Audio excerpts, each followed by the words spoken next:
my passion. I love ride and race motorcycle. Et bonjour, bonsoir à tous et bienvenue dans ce nouvel épisode de la boîte à clapper. Merci d'être là parce que c'est vraiment pas facile de nous avoir dans les oreilles comme on vous a déjà dit. Donc merci de vous infliger ça nous fait extrêmement plaisir. On est de retour, mais pas pour vous parler d'actualité parce que on est le 5 janvier. Pas pour vous parler d'actualité, tout. Non. On a envie de parler de MotoGP quand même parce qu'on adore ça. Donc écoute, ok, pardon. Donc go full discussion de bar, ça va être n'importe quoi cet épisode, sans doute ça sortira jamais, c'est pas grave. Monsieur Yvan, comment ça va ? Ça va bien. Adrien est pas venu parce que ça allait être de la merde, donc lui il aime bien les trucs qualitatifs. Y a pas de tram, y a pas de conducteur, je sais pas de quoi on va parler, ça va être n'importe quoi. Alors c'est de quoi on va parler. En fait on avait envie de parler d'un bouclé, un gars qui a fait un peu de moto pendant une petite vingtaine d'années là, appelé Valentin Roux. Valentin, oui. Ouais, donc en fait on avait envie de parler de Valentino Rossi. Alors on va pas vous faire le récit de sa carrière. Si vous avez envie de faire ça, lisez la page Wikipédia. Il y a plein de youtubeurs qui vous le font, il n'y a pas de souci si vous voulez. Ils sont très forts pour ça. Voilà, c'est avec plaisir. Non, nous on avait envie de parler de deux choses qui sont passées dans la carrière de Valentino Rossi, qu'on parlera en fin d'épisode, qui sont Catalunya 2008, Catalunya 2009 et Laguna Seca 2008, parce que c'est des choses qui sont incroyables, qui sont restées dans nos têtes et dont on avait envie de parler. Mais en fait, on avait envie de poser une question un peu plus large que vous avez vu dans le titre de cet épisode, qui s'appelle « Quel est le plus grand, entre guillemets, chef-d'œuvre de la carrière de Valentino Rossi ?» Valentino Rossi arrive en MotoGP en 96. Oui. Il fera 2 saisons alors je vous la fais un petit peu quand même, 2 saisons 125, il est champion en deuxième saison, 2 saisons 250, il est champion en deuxième saison. Ensuite il arrive en 500, en 2000, il est rookie de l'année, et en 2001 il est champion, et il va prendre en tout 9 titres pour prendre sa carrière en 2021. 21 Ouais. 21. En 2021. Oui. Donc déjà, tu me poses une question comme ça qui me vient. Si tu dois faire un top 10 des plus grands sportifs de tous les temps, est-ce que tu le mets dedans ? Oui. Bah oui. Ah bah oui. Moi, je le mets, mais c'est pas simple quand même. Genre, vraiment, on a dit discussion de bar. Tu fais un classement. Qui tu mets en devant ? Valentino Rossi ou Sébastien Loeb ? Oh, Rossi. 9 titres de Sébastien Loeb aussi. Ouais, mais Sébastien Loeb, il est connu, je suis d'accord. Mais dès que tu mets le 46 ou quoi, tu es sur des affaires, des machins, même des gens qui connaissent pas la moto, ils disent c'est Rossi, ça, tu vois. Ouais. Ça, quand même. Effectivement, il y a plein de gens qui. Loeb. En France, un peu. Après, Ouais, je sais mais pas. après, par contre, c'est fort ce qu'il a fait, hein, on va pas se mentir. Loeb, Ok. il y a des skills, hein, mais. Il est pas mauvais. Ouais, mais je sais pas. C'est moins, tu vois, Rossi, bon, showman, tout ça. Deuxième question du même acabit. Puis il conduisait une Xara, c'est comme le mec a une Xara, quoi. Citroën, quoi. Qui fait Xara. un effort.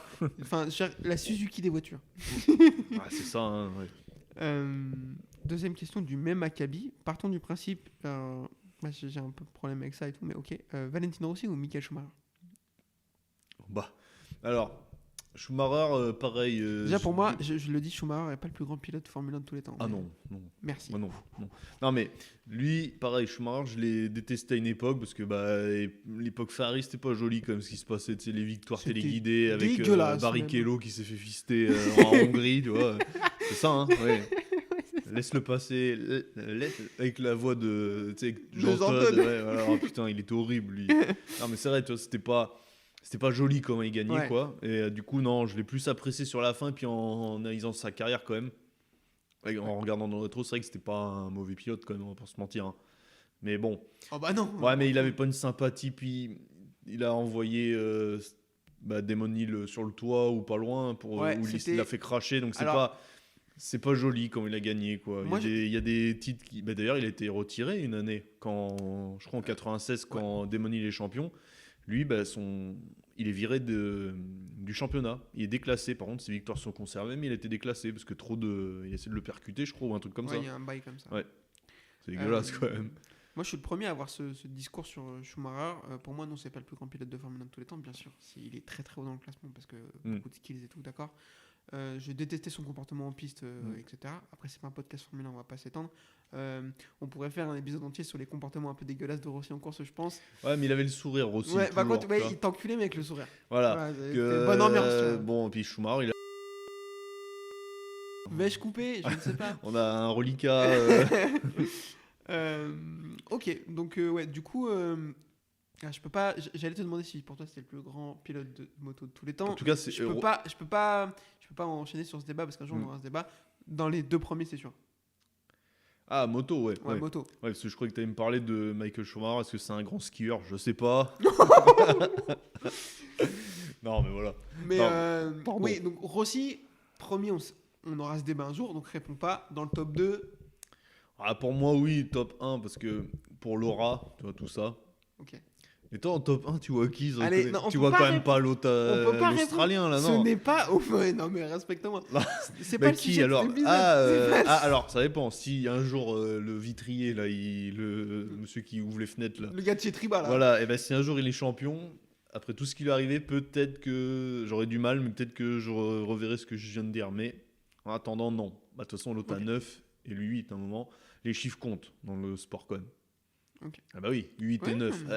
Je suis pas bon en maths, mais ça c'est moi. Bon. Je m'efforce de tout ce que je peux pour ne pas entrer dans ce débat parce que c'est pas le sujet de cet épisode. Ah oui, pardon. Mais t'inquiète. Je provoque. Okay. Donc forcément, voilà, top 2, donc un mec, un peu de... Pour continuer à comparer avec d'autres sports, j'ai un peu ce truc avec Rossi de Michael Jordan. Ouais. Ou voir Kobe. Parce qu'on est tous les deux fans plus de Jordan. basket. Plus Jordan, parce qu'il y a ce côté j'ai écrasé tout le monde. Oui, puis. Mais en fait, il y a Kobe, ce côté. Tout le monde connaît Kobe aussi, tu vois. J'ai l'impression. Mais Jordan, encore plus. Genre, pas très bon pilote d'hélicoptère aussi, Kobe. Hein. Un peu bon, putain. En fait, ils me font un peu penser à Rocco Siffredi. Tout le monde les connaît, en fait, tu vois. Genre, oui, et tout le monde a vu leurs films, et personne. Voilà, même si t'es pas habitué à leurs œuvres, tu vois. Genre, ouais, une rondelle fait pas le printemps, il est bien, tu vois. Non, mais. Tu vois, donc c'est des gens, tout le monde les connaît. Oui. Michael Jordan, c'est le cas. Usain Bolt, c'est le cas. Tu vois. Oui, c'est vrai. Schumacher, c'est le cas, même si t'es pas fan et tout.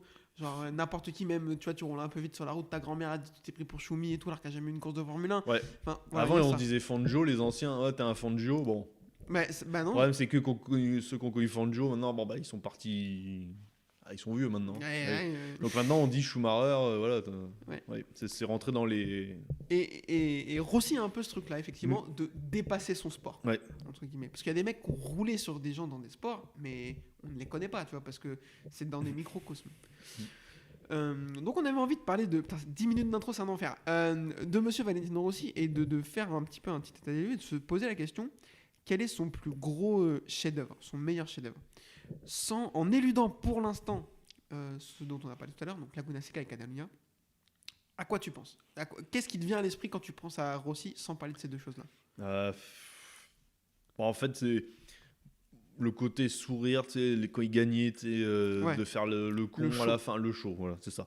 Moi, c'est ce qui me marquait quand j'étais petit, les roues arrière en fin de course, tu vois, on était avec comme sa des jambe fous. basculée. Voilà, c'est ça. Puis le côté showman, quoi, quand il avait le pied accroché avec le boulet. Ouais. Quand il est parti de chez Honda, quand il voulait partir de chez Honda, en fait, il avait fait ça parce qu'en gros, il était comme s'il était prisonnier de Honda, quoi. Enfin, toi, c'est culotté de faire ça quand même.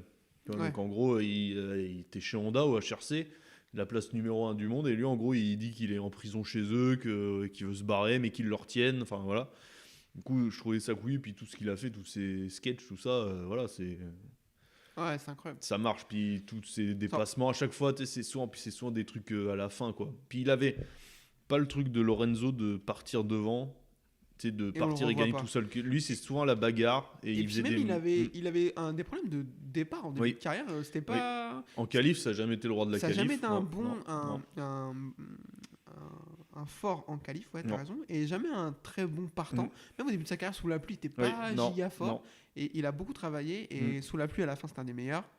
Ses départs étaient somme toute corrects à la fin. Ses qualifs, pareil, il était toujours premier. Et il était bon en pneus usés, donc voilà. Ouais, voilà. Et en gros, ouais, je suis d'accord avec ça. C'était ok. Et est-ce qu'il y a donc toujours sans ces deux courses-là un autre moment de sa carrière auquel tu penses? 2004. Quand il gagne la première course avec la Yamaha, c'est quand même. En plus, bagarre au dernier. Avec Biaggi, en dernier tour. Qui lui passait sur une Honda, qui était la meilleure moto de l'époque. Lui, il fait le chemin inverse. Voilà. Sauf que là, Rossi, il est sur une Yamaha qui était pourrie avant, quoi. C'était vraiment. Ouais, welcome, Afrique du Sud. La Yamaha était pourrie. Hein. C'était vraiment, faut se rendre compte. C'est comme la Yamaha de maintenant. Ouais. C'est ça. Hein. Sauf que là, Rossi, dès sa première course, je sais pas si on se rend compte, quoi. Non, mais. C'est comme si là, Mir. Il monte sur la Yamaha, il gagne. Sur la Honda, par exemple, il gagne. Tu vois, ou Quartararo, ouais, bah non, il n'a pas changé d'équipe, mais un qui change d'équipe, bah moi je joue avec Mir en top pilote, ouais, qui change, craque, il gagne aussitôt. En étant champion l'année d'avant, déjà ça se fait jamais. Hein. Il y en a, dans l'histoire, regarde, Douane, il n'a pas changé de team. Marquez, jamais. Je crois qu'il n'y en a qu'un seul autre qui l'a fait, je les confonds toujours. Eddie Lawson. Lawson. Ouais, Lawson. Eddie Lawson, qui a gagné sur 2 marques différentes. Mais je crois que Rossi, c'est le seul pilote de l'histoire qui gagne 2 courses d'affilée sur 2 marques. Parce qu'en fait, il gagne la dernière course 2002 sur une Honda et la première course 2003 sur une Yamaha. Ouais. Et surtout, non, 2004 sur la Yamaha. Pardon, 2003. Mais c'est 2004. Surtout que, c'est dingue avec la moto, c'était un très tôt, quoi. Même lui, il regrettait presque d'être venu. Enfin, l'hiver a été compliqué, quoi. Ils ont dû rebosser la moto, en refaire une, tout ça, parce que c'était compliqué. Et là, il gagne. Et puis même lui, il s'est arrêté devant, pour faire un bisou à la moto, l'image là. Enfin, moi j'étais comme un dingue. Là, je me rappelle, on n'y croyait pas. Là, on pensait que ça allait être dur. Franchement, Yamaha, ils étaient nulle part. Hein. Vraiment, c'était pourri. Ils avaient une victoire en 2003 avec Biaggi, avec la M1, mais un hasard un peu. Et là, non, vraiment, c'est du grand art. Il y a ouais, non, je vais dire Damien. Stoner a gagné en 2 catégories, on vient de l'oublier. Oui, non, mais après, il y a des pilotes on le respecte pas ici. Qui ont été champions sur 2 marques, et ils sont très peu. Rossi, Lawson et Stoner. Je crois que c'est les seuls. Hein. Ouais, comme ça, ouais. Comme ça, il n'y en a pas d'autres qui viennent, parce que ça doit être les seuls. Moi, je pense à une course en Australie, sur la Honda. Je sais plus quelle année. Plein mal de gens, l'autre jour, il y a eu le débat sur Twitter avec les Anglais, David Emmett, etc., qui parlait de cette course. Alors, j'ai plus exactement les détails, j'ai pas été chercher avant parce que je suis pas quelqu'un de très sérieux. Où en fait, il prend une pénalité au début de la course. Il est tout seul devant et je crois qu'il prend une pénalité en doublant, je sais pas qui et tout, parce qu'il fait tomber. Je me rappelle plus exactement. Et en fait, il prend 10 secondes de pénalité. Et il va gagner la course avec 10 secondes et demie d'avance. Et à la fin, en conférence de presse, il va dire pour la première fois de ma vie, j'ai piloté à 100%. Mais quel génie, putain. Si vous avez la référence, Larry Bird. Pareil, tu vois. Donc vraiment, incroyable. 2004, je me souviens de cette course aussi à Welcome. C'était complètement lunaire, on l'attendait pas à ce qu'il soit aussi fort tout de suite. C'était puis on voyait qu'il surpilotait parce que la moto était quand même moins bien. Dans chaque bout droit, il se faisait reprendre par Biaggi. Puis c'était vraiment bagarre, quoi. Bagarre jusqu'à la fin contre son ennemi, un de ses ennemis. Pire ennemi. Ouais, le pire ennemi niveau méchant, parce qu'ils ne s'appréciaient pas, quoi. Ils ne sont jamais appréciés. C'était ça qui était bien. Et du coup, voilà. Moi, je trouvais que c'était quelque chose, quoi. Ouais. Parlons vite fait, avant d'aller sur le sujet qu'on nous intéresse, de 2015. Oui. Ah, quelle belle année. Quand il le fait tomber. Et en Argentine, quand il le double et que l'autre il se prend sur lui et qu'il gueule comme un con et tout seul, il gueule alors que Rossi part vers la victoire, quoi. Ça, c'était beau. Là, j'étais ému. Du coup, j'allais te demander ce que tu pensais de toutes. Parce que nous, on n'en a pas parlé. Pour moi, il a 10 titres. Le podcast, mais bon, voilà, le podcast n'existait pas, donc on n'en a pas parlé. Heureusement, sinon je me serais fait bannir de Twitter. Oui, je pense que. Ah oui. Avec le recul, je pense que Rossi a une part de responsabilité là-dedans. Quoi ? Dans le sens où. Moi, il y a plusieurs choses qui me gavent un peu dans cette histoire. Déjà, la première chose, c'est que pour moi, les deux doivent être pénalisés à Valence. Rossi mérite sa pénalité, il le jette par terre, clairement. Oui. Mais Marquez, ce qu'il fait Marquez à Sepang, c'est dégueulasse. C'est du gagne petit pour rien, pour emmerder Rossi, pour qu'il ait pas de 10 titres. Parce que lui, son objectif à Marquez, c'était un jour de le battre en nombre de titres. Hein. Ce qu'il fera peut-être jamais, tant mieux. Pour moi, ils auraient dû être tous les deux pénalisés. Même si ça aurait pas changé grand-chose, parce que je pense que Rossi aurait quand même fini derrière Marquez, donc ça changeait pas grand-chose à Valence. Mais ils auraient dû être tous les deux pénalisés, très clairement. Ceux qui disent, il n'y a pas si longtemps que ça, j'ai eu le débat aussi sur Twitter.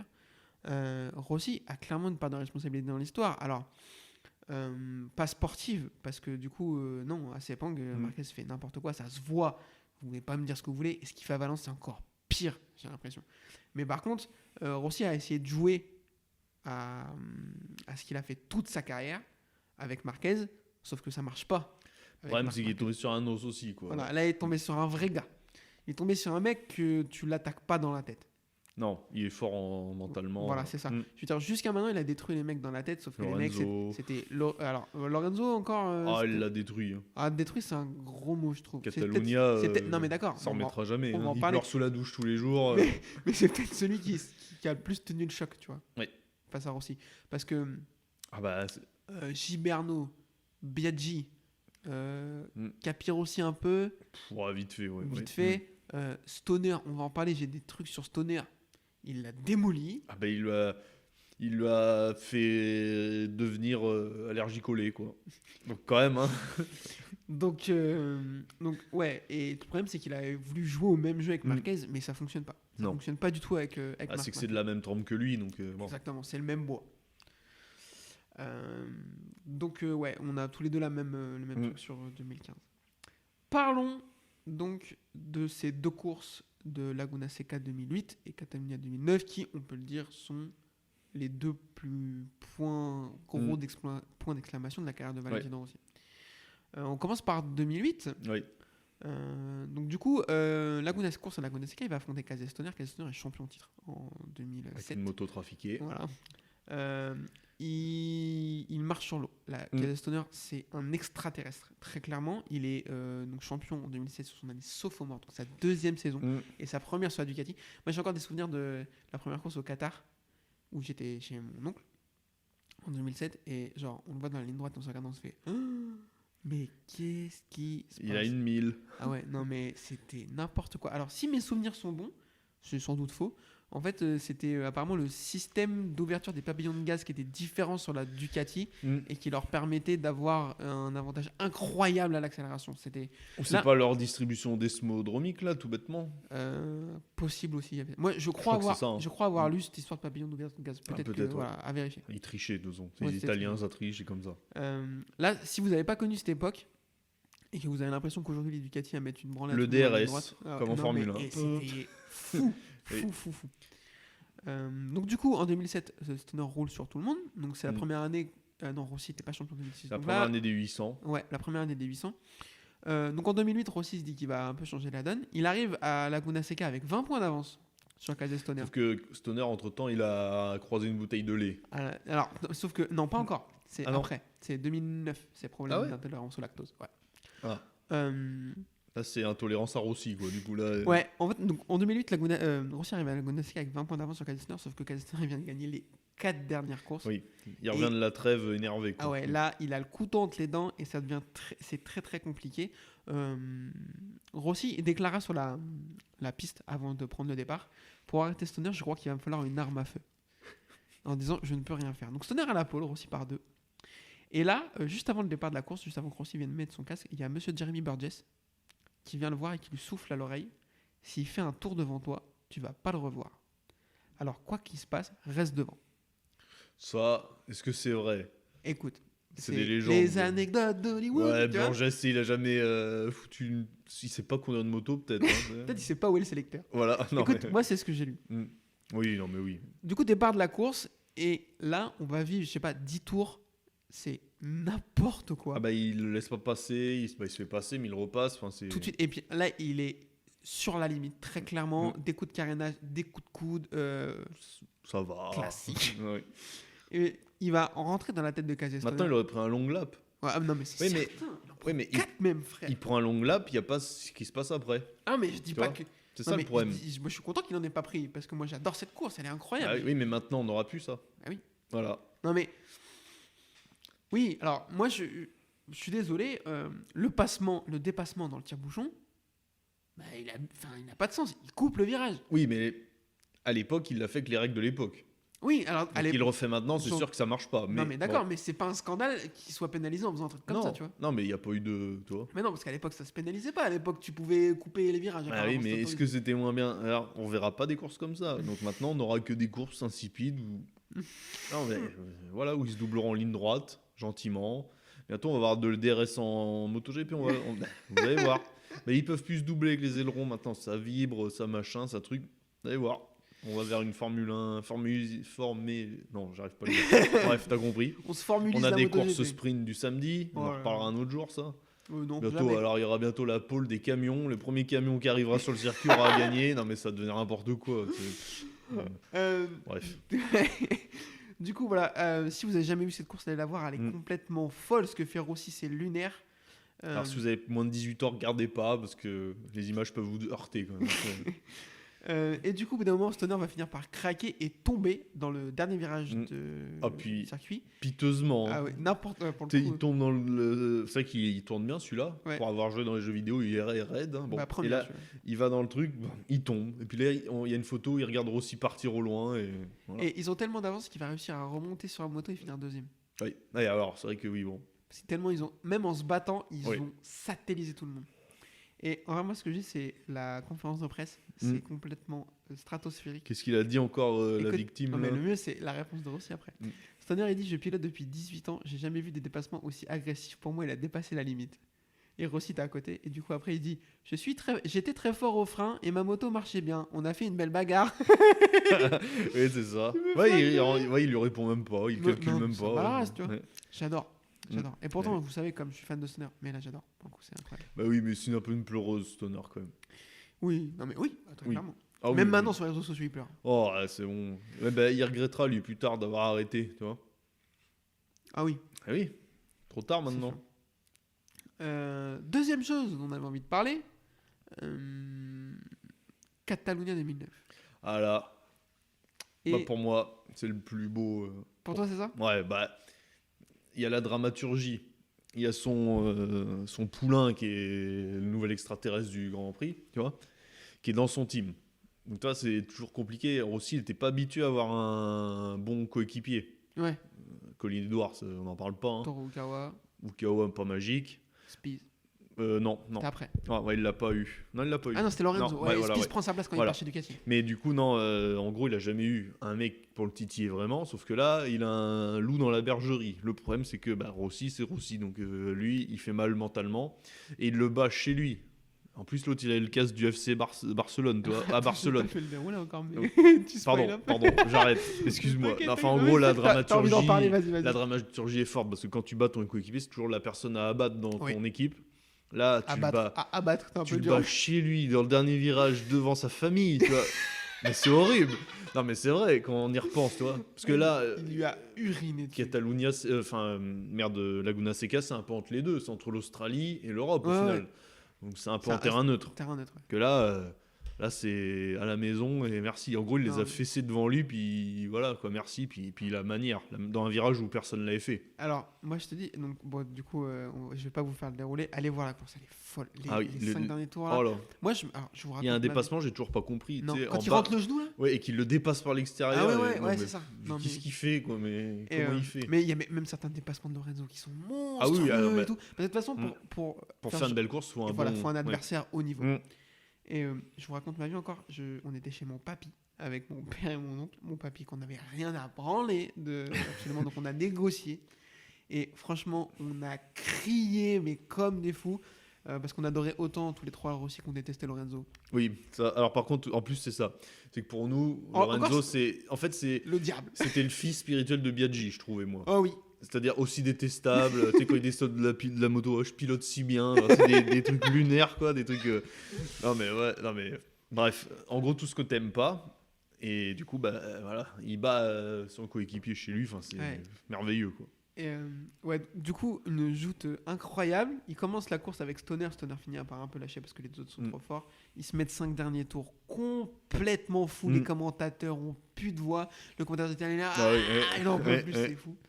Et avant en arrivant à cette course, Lorenzo est devant au championnat. Oui. Et Lorenzo va faire une déclaration. Alors je sais pas, à vérifier, je sais pas si c'est vrai et tout.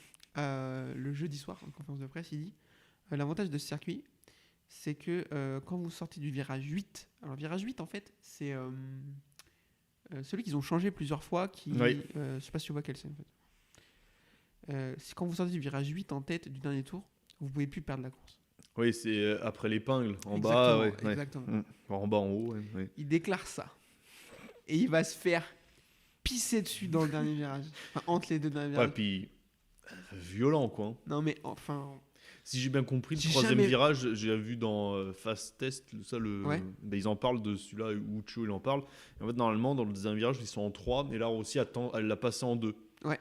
Du coup, avec plus de frein moteur, en gros, ça l'a vois, aidé à passer, quoi. Il a 2 doigts de la perdre. Ah oui, oui. Je veux dire, il glisse à un moment, de l'avant. Si et on tout. regarde bien, il perd un peu l'avant. Ouais, il un perd tout un petit peu l'avant. ouais, mais il la rattrape parce que c'est lui. Et du coup, puis, il le froisse, quoi. Enfin, on le voit même pas. En fait, dans la caméra embarquée, on le voit disparaître à un moment, je crois. Ouais. C'est ça, ou je sais plus. Enfin, on le voit dépasser. Là, on voit plus Lorenzo, je crois, ou je sais plus. Ouais. En fait, Lorenzo s'y attend Mm. pas. Genre, en fait, Lorenzo, il ferme pas vraiment la porte. Parce il qu'il pense est persuadé qu'ici, ça ne passe pas. Il est tellement fier de lui Tu peux qu'il pas. croit Ouais, que voilà. il y a possiblement de ça aussi.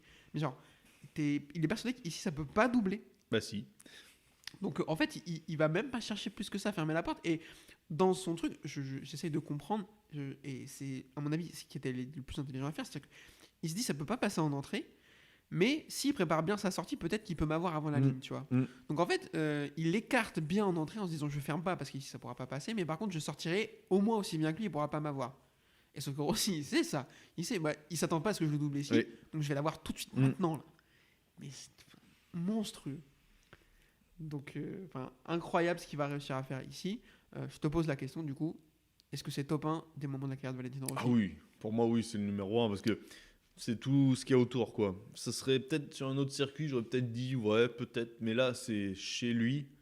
Enfin, toi, c'est horrible, quoi. C'est comme si Rossi s'était fait battre au Mugello par lui, quoi, justement. Ça lui est peut-être arrivé dans l'histoire, mais pas de cette manière-là. non, dans le dernier virage, puis comme ça, dans un virage où personne le double. Tu vois, comme tu dis, il a le casque du FC Barcelone et tout. Ouais. Après, derrière, je trouve qu'il donne un peu le change, Lorenzo. J'aurais voir le public en mode, là, ouais, et tout, c'était une belle course. Frère, il doit avoir un seum. Ah bah.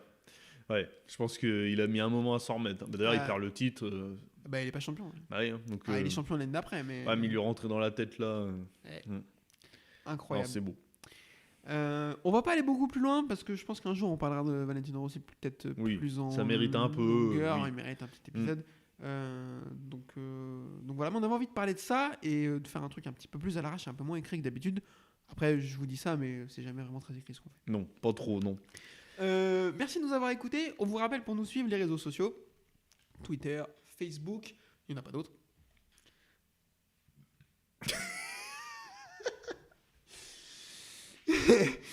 Et pour nous écouter, Spotify, Deezer, Apple Podcast, YouTube, France Inter, tout France... ça.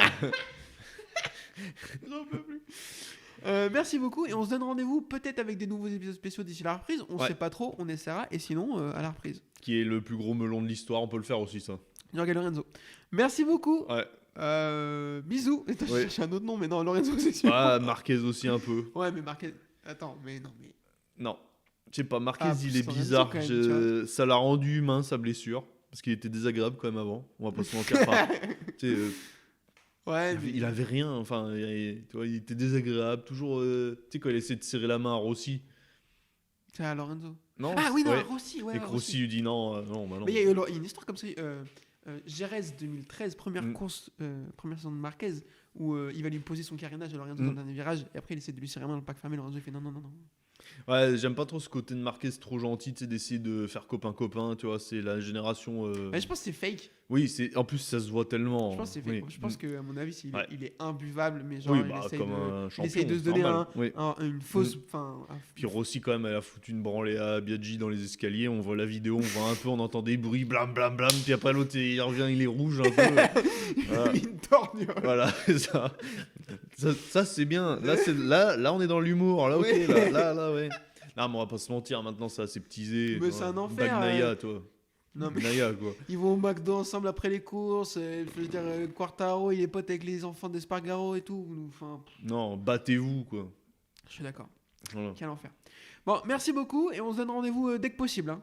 Donc en 2024. Allez, bisous. Hein.